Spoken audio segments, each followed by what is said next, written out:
Back in देसी कक्षा। और आप लोग कैसे हैं? आई होप आप लोग स्वस्थ होंगे और मस्त होंगे, है ना। तो लास्ट वाली क्लास में जो हमने आपको काम दिया था, नीचे कमेंट बहुत कम आए, इतना जान लीजिए। कमेंट आप करिए, जाके सारे क्वेश्चंस लगाइए जो मैंने आपको होमवर्क दिए थे। ओके, अगर वो सारे क्वेश्चंस आप नहीं लगाते हो तो भाई मजा नहीं आने वाला है। आपको हार्डवर्क करना पड़ेगा। सिलेक्शन आपको लेना है तो आपको हार्डवर्क करना ही पड़ेगा। ओके, पहले वाले लेक्चर में जो हम लोगों ने बात किया था, उस लेक्चर में हम लोगों ने ये बात किया था कि अगर बाहर से रास्ते का क्षेत्रफल होता तो बाहर से अगर रास्ते का क्षेत्रफल होता तो हम उसका क्षेत्रफल कैसे निकालते। और आज का जो टॉपिक है वो क्या है? मैदान के अंदर से बने रास्ते का क्षेत्रफल कैसे निकालेंगे। तो ध्यान से सुनो, बहुत ही ध्यान से सुनो कि अगर मैदान, चाहे मैदान हो, तुम्हें बताए भी थे, चाहे मैदान हो, चाहे बाग हो, चाहे पार्क हो, चाहे खेत हो, कुछ भी हो, बस वो आयताकार आकृति होनी चाहिए, बस। ओके, अब ध्यान से सुनो। अब जैसे ये मैदान है तुम्हारा, हम लोग मैदान ही लेके चलते हैं। ये मैदान मान लो तुम्हारा 50 मीटर है और उसकी चौड़ाई, लंबाई जो है उसकी 50 मीटर है और चौड़ाई जो है मैदान की कितनी है? 40 मीटर है। ओके, और अब देखो ये मैदान था, इसके अंदर से देखो ये रास्ता गया है, अंदर से रास्ता गया है। इस अंदर से जो रास्ता गया है उस रास्ते की चौड़ाई कितनी है? रास्ते की चौड़ाई है तुम्हारी कितनी? 5 मीटर। ओके, रास्ते की चौड़ाई कितनी है? 5 मीटर है। अब ये बताओ कि इस रास्ते का क्षेत्रफल कैसे निकालोगे। अरे भैया, कल वाला जो आप क्वेश्चन बताए थे उसमें रास्ता बाहर से था तो हम लोग क्या कर रहे थे? हम लोग लंबाई में चौड़ाई का 2 गुना जोड़ दे रहे थे, यानी कि जितनी चौड़ाई सड़क की थी, सड़क की चौड़ाई का 2 गुना जोड़ दे रहे थे।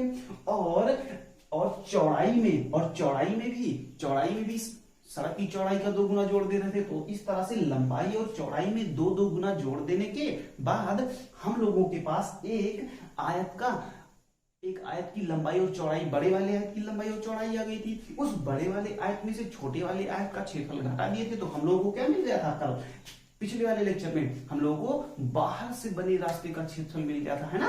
अब देखो, अब अगर इसमें करना है तो ध्यान से देखो, अगर रास्ता अंदर से गया है तो सीधी सी बात है, अगर ये चौड़ाई 40 मीटर है तो इधर से भी ये चौड़ाई 40 मीटर थी और रास्ते की चौड़ाई 5 है तो इधर से भी 5 मीटर घटेगा और इधर से भी 5 मीटर घटेगा। बोलो हाँ या ना। यानी कि ये जो चौड़ाई है सड़क की चौड़ाई का 2 गुना घट जा रहा है। अगर सड़क की चौड़ाई का 2 गुना घट जा रहा है तो 40 में से 5 का 2 गुना यानी कि 10 घटाओगे, कितना आएगा? 30। सीधी सी बात है भाई, 30 मीटर आएगा। और ऐसे ही हमें ये बताओ कि अगर ये 50 मीटर लंबाई है तो इधर से भी 5 मीटर घटेगा और इधर से भी 5 मीटर, यानी कि सड़क की चौड़ाई का 2 गुना लंबाई में से घटा दो, कितना आएगा? 50 था और 10 घट गया, कितना गया? 40 मीटर। अब ध्यान से देखो, एक अंदर एक आयत बन रहा है और एक बाहर आयत बन रहा है।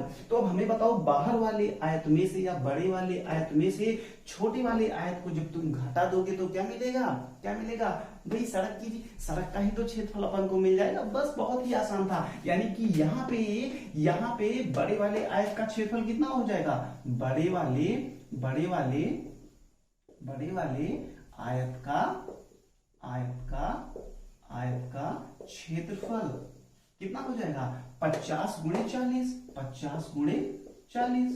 कितना हो जाएगा? 5 चौके 20, यानी कि 2000 वर्ग मीटर। बोलो है ना। अब छोटे वाले आयत का क्षेत्रफल कितना हो जाएगा? भाई छोटे वाले की लंबाई कितनी है? 40 है और चौड़ाई 30 है। तो छोटे वाले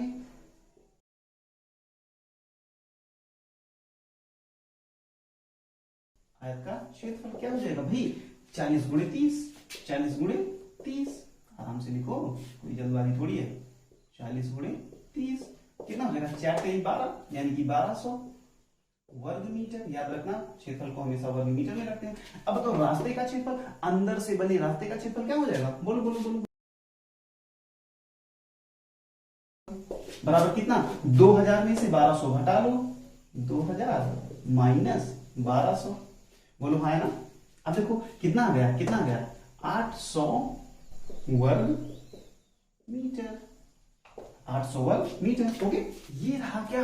ये रहा तुम्हारा, अगर अंदर से रास्ता है तो अंदर से रास्ते का क्षेत्रफल। अब कुछ लोग कहेंगे भैया ये तो बात सही है, लेकिन अगर एक फार्मूला आप बता देते, वही फार्मूला हम रट लेते। इसमें मैंने तुम्हें बताया कि कैसे अगर अंदर से रास्ता है तो उस रास्ते का क्षेत्रफल हम लोग निकालेंगे। लेकिन अगर तुम्हें फार्मूले की डिमांड है तो भाई पहले तो हमने बेसिक्स बता दिया कि कैसे चलते हैं, क्यों घटता है, ये चीज तो तुम्हें पता चल गया। अब देखो, अब इसके बाद हम लोग फार्मूले पर आ जाते हैं। ओके, अगर तुम्हें फार्मूला ही सीखना है तो ध्यान से देखो क्या होगा। अगर फार्मूला ही सीखना है तो ध्यान से देखो, वास्तव में क्या हुआ, वास्तव में हुआ क्या, रास्ते का जो हमें क्षेत्रफल निकालना, रास्ते का क्षेत्रफल बराबर, अगर यहां से एक फार्मूला लिखना चाहे तो वो क्षेत्रफल कैसे निकलेगा। देखो क्या होगा कि आयत की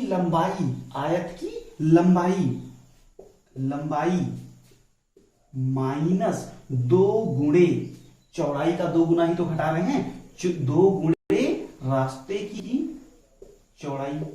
तो ये हो गया क्या, ये हो गया अंदर वाले की लंबाई। फिर क्या करो, इसको एक ब्रैकेट में बंद करके इसको गुणा कर दो, किससे गुणा करोगे, चौड़ाई, किसकी चौड़ाई, लेकिन आयत की चौड़ाई।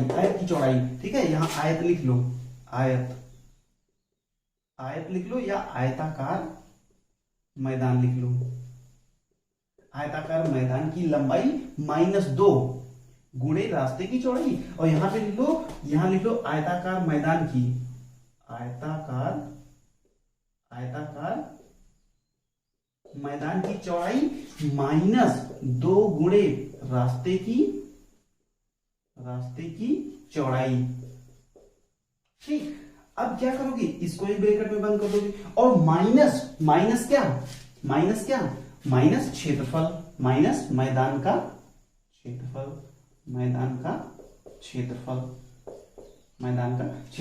तो ये जो फार्मूला है, ये जो तुम्हारा फार्मूला बन के आ रहा है, ये किस चीज का फार्मूला है, ये अंदर से बने रास्ते का क्षेत्रफल है। ओके, अंदर से बने रास्ते का क्षेत्रफल है ये। तो वैसे भी फार्मूला अगर आपको टफ लगता है तो आपको हमने सबसे पहले ही ट्रिक बता दिया है कि कैसे इस तरीके का क्षेत्रफल निकाला जाता है। लेकिन अगर आपको फार्मूला रटना ही है, अगर आपको फार्मूला ही देखना है तो आप ऐसे भी लगा सकते हैं कि रास्ते का जो क्षेत्रफल है अंदर से बने, वो जो आयताकार तुम्हारा मैदान दिया गया हो, उसकी लंबाई में से ये जो रास्ते की चौड़ाई दी गई, उस चौड़ाई का 2 गुना घटा दो। उसके बाद क्या करो, जो आयताकार मैदान की चौड़ाई दी गई है, उस चौड़ाई में से रास्ते की जितनी चौड़ाई दी गई उसका 2 गुना घटा दो, तो लंबाई और चौड़ाई मिल जाएगी तुम्हें अंदर वाले आयत की, और उसमें से मैदान का क्षेत्रफल घटा दो। या यूं कहो कि मैदान के क्षेत्रफल में से घटाना पड़ेगा तुम्हें, भाई मैदान के क्षेत्रफल में से घटाना पड़ेगा। ये जो है ये मैदान के क्षेत्रफल में से घटाना पड़ेगा, क्योंकि वो तो बड़ा था ना, मैदान के क्षेत्रफल में से, मैदान का क्षेत्रफल माइनस ये होगा। ठीक है, मैदान का क्षेत्रफल माइनस क्या, छोटे वाले आयत का क्षेत्रफल। तो छोटे वाले आयत, तो छोटा वाला आयत कैसे बनेगा, बड़े वाले आयत में से लंबाई, सड़क की चौड़ाई का 2 गुना घटा लो, और बड़े वाले आयत में से बड़े वाले आयत की चौड़ाई में से 2 गुना रास्ते के क्षेत्रफल को, रास्ते के चौड़ाई को घटा दो, तो क्या मिल जाएगा तुम्हें, इसकी लंबाई और चौड़ाई मिल जाएगी। बस, तो इस तरीके से अपन क्या देखते हैं, इस तरीके से अपन देखते हैं कि रास्ता अगर अंदर से बना हो तो उसका क्षेत्रफल कैसे निकालते हैं। अब क्या करते हैं, हम आपको 3 क्वेश्चन दे देते हैं, और इस क्वेश्चन को भी आप लोग प्रैक्टिस कर लीजिएगा। जैसे लास्ट वाले लेक्चर में हमने दिया था क्वेश्चन, वैसे ही इस वाले लेक्चर में भी आपको क्वेश्चन दे देते हैं, इसको आप प्रैक्टिस कर लीजिएगा। ओके, चलो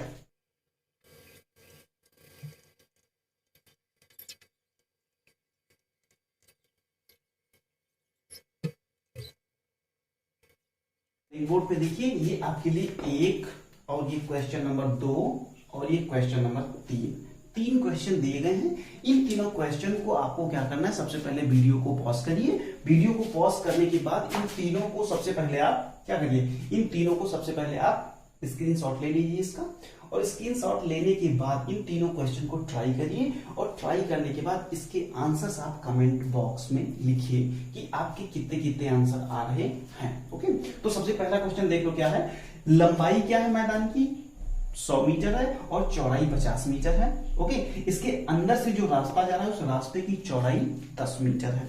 इसका तुम्हें क्षेत्रफल बताना, ठीक है, मैदान के अंदर से बने रास्ते का क्षेत्रफल क्या होगा, ठीक है, इस रास्ते का क्षेत्रफल तुम्हें बताना है। दूसरा जो क्वेश्चन है तुम्हारा, ये बाहर से जो मैदान है ये 20 मीटर लंबा है, 10 मीटर चौड़ा है और 1 मीटर चौड़ा रास्ता, 1 मीटर चौड़ा रास्ता बाहर से गया हुआ है। ओके, ठीक है, 2 क्वेश्चन। तीसरा क्वेश्चन दिया गया है, इसको ध्यान से सुनना। तुम्हें लंबाई दी गई है, लंबाई दी गई है मैदान की, और तुम्हें क्षेत्रफल दे दिया गया है मैदान का। तुम्हें चौड़ाई नहीं दी गई है, तुम्हें क्षेत्रफल दे दिया गया, क्षेत्रफल दिया गया है 1000 वर्ग मीटर। ओके, और उसके बाद तुम्हें क्या, ये 5 मीटर चौड़ा रास्ता, 5 मीटर चौड़ा रास्ता दिया गया है। ओके, 5 मीटर चौड़ा रास्ता दिया गया है। अब इस अंदर से बने हुए रास्ते का क्षेत्रफल बताना है। इन तीनों क्वेश्चंस को आप ईमानदारी से जरूर करिएगा, नहीं तो फिर आपका पढ़ने का कोई मतलब नहीं है। भाई आपका सिलेक्शन तभी होगा जब आप नंबर्स ऑफ क्वेश्चंस की प्रैक्टिस करेंगे, जब आपको कॉन्सेप्ट समझ में आएंगे। कॉन्सेप्ट तो मैं आपको समझा दे रहा हूँ, ठीक है ना, कॉन्सेप्ट मैं आपको समझा दे रहा हूँ। उसके बाद और अगर आप कॉन्सेप्ट समझ रहे हैं, समझने के बाद आप ये भी तो ट्राई करिए ना कि आपको वो समझ में आया कि नहीं, आपको समझ में आया कि नहीं। ये बात कब पता चलेगी, ये तभी पता चलेगी जब आप नंबर ऑफ क्वेश्चंस को अटेम्प्ट करेंगे। तो नंबर ऑफ क्वेश्चंस यहाँ पे आपको दिए गए हैं, 3 क्वेश्चन दिए गए, कम से कम ये 3 क्वेश्चन तो पहले आप अटेम्प्ट करिए ही करिए। ओके, उसके बाद फिर हम लोग नेक्स्ट वाले लेक्चर में आएंगे कुछ नए कॉन्सेप्ट के साथ। तब तक के लिए आप जहां कहीं भी स्वस्थ रहिए, मस्त रहिए, व्यस्त रहिए, लेकिन किस में, पढ़ाई करने में। और मिलते हैं नए लेक्चर में कुछ नए कॉन्सेप्ट के साथ। जय हिंद।